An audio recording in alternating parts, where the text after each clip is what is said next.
इतिहासकारों के अनुसार कौशल प्रदेश की प्राचीन राजधानी अवध को कालांतर में अयोध्या और बौद्धकाल में साकेत कहा जाने लगा। अयोध्या मूल रूप से मंदिरों का शहर था। हालांकि यहाँ आज भी हिंदू, बौद्ध एवं जैन धर्म से जुड़े मंदिरों के अवशेष देखे जा सकते हैं। जैन मत के अनुसार यहाँ आदिनाथ सहित 5 तीर्थंकरों का जन्म हुआ था। बौद्ध मत के अनुसार यहाँ भगवान बुद्ध ने कुछ माह विहार किया था। अयोध्या को भगवान श्री राम के पूर्वज विवस्वान, सूर्य के पुत्र वैवस्वत मनु ने बसाया था। तभी से इस नगरी पर सूर्यवंशी राजाओं का राज महाभारत काल तक रहा। यहीं पर प्रभु श्री राम का दशरथ के महल में जन्म हुआ था। महर्षि वाल्मीकि ने भी रामायण में जन्मभूमि की शोभा एवं महत्ता की तुलना दूसरे इंद्रलोक से की है।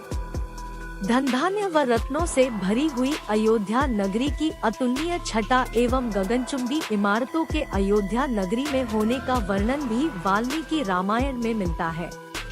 कहते हैं कि भगवान श्री राम के जल समाधि लेने के पश्चात अयोध्या कुछ काल के लिए उजाड़ सी हो गई थी, लेकिन उनकी जन्मभूमि पर बना महल वैसे का वैसा ही था।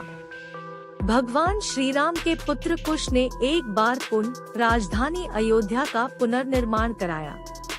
इस निर्माण के बाद सूर्यवंश की अगली 44 पीढ़ियों तक इसका अस्तित्व आखिरी राजा महाराजा बृहदबल तक अपने चरम पर रहा। कौशल राज बृहदबल की मृत्यु महाभारत युद्ध में अभिमन्यु के हाथों हुई थी। महाभारत के युद्ध के बाद अयोध्या उजड़सी हो गई, मगर श्री राम जन्मभूमि का अस्तित्व फिर भी बना रहा। इसके बाद यह उल्लेख मिलता है कि ईसा के लगभग 100 वर्ष पूर्व उज्जैन के चक्रवर्ती सम्राट विक्रमादित्य एक दिन आखेट करते करते अयोध्या पहुंच गए। थकान होने के कारण अयोध्या में सरयू नदी के किनारे एक आम के वृक्ष के नीचे वे अपनी सेना सहित आराम करने लगे। उस समय यहाँ घना जंगल हो चला था। कोई बसावट भी यहाँ नहीं थी। महाराज विक्रमादित्य को इस भूमि में कुछ चमत्कार दिखाई देने लगे। तब उन्होंने खोज आरंभ की और पास के योगी व संतों की कृपा से उन्हें ज्ञात हुआ कि यह श्री राम की अवध भूमि है। उन संतों के निर्देश से सम्राट ने यहाँ एक भव्य मंदिर के साथ ही कूप, सरोवर, महल आदि बनवाए। कहते हैं कि उन्होंने श्री राम जन्मभूमि पर काले रंग के कसौटी पत्थर वाले 84 स्तंभों पर विशाल मंदिर का निर्माण करवाया था। इस मंदिर की भव्यता देखते ही बनती थी। विक्रमादित्य के बाद के राजाओं ने समय समय पर इस मंदिर की देखरेख की। उन्हीं में से एक शुंग वंश के प्रथम शासक पुष्यमित्र शुंग ने भी मंदिर का जीर्णोद्धार करवाया था। पुष्यमित्र का एक शिलालेख अयोध्या से प्राप्त हुआ था जिसमें उसे सेनापति कहा गया है तथा उसके द्वारा 2 अश्वमेध यज्ञों के किए जाने का वर्णन है।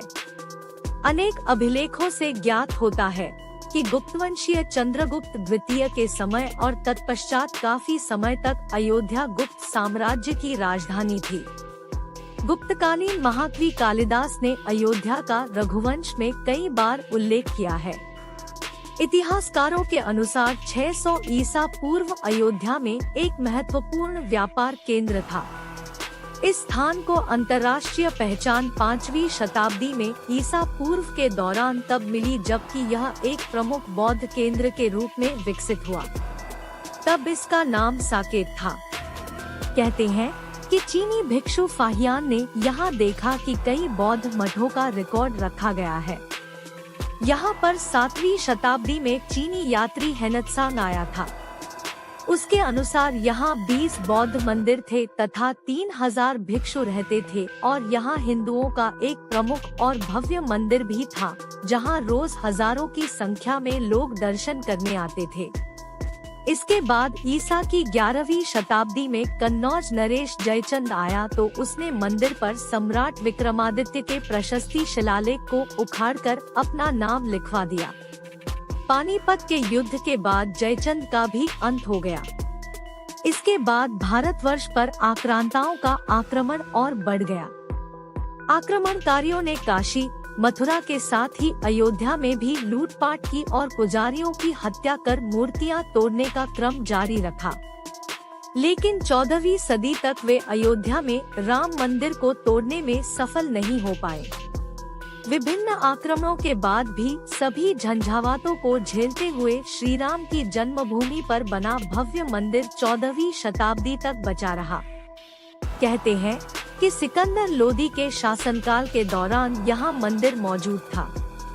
14वीं शताब्दी में हिंदुस्तान पर मुगलों का अधिकार हो गया और उसके बाद ही राम जन्मभूमि एवं अयोध्या को नष्ट करने के लिए कई अभियान चलाए गए। अंततः 1527 से 28 में इस भव्य मंदिर को तोड़ दिया गया और उसकी जगह बाबरी ढांचा खड़ा किया गया। कहते हैं कि मुगल साम्राज्य के संस्थापक बाबर के एक सेनापति ने बिहार अभियान के समय अयोध्या में श्री राम के जन्म स्थान पर स्थित प्राचीन और भव्य मंदिर को तोड़कर एक मस्जिद बनवाई थी, जो 1992 तक विद्यमान रही। बाबरनामा के अनुसार 1528 में अयोध्या पड़ाव के दौरान बाबर ने मस्जिद निर्माण का आदेश दिया था। अयोध्या में बनाई गई मस्जिद में खुदे 2 संदेशों से इसका संकेत भी मिलता है। इसमें एक खास तौर से उल्लेखनीय है। इसका सार है, जन्नत तक जिसके न्याय के चर्चे हैं। ऐसे महान शासक बाबर के आदेश पर दयालु मीर बकी ने फरिश्तों की इस जगह को मुकम्मल रूप दिया।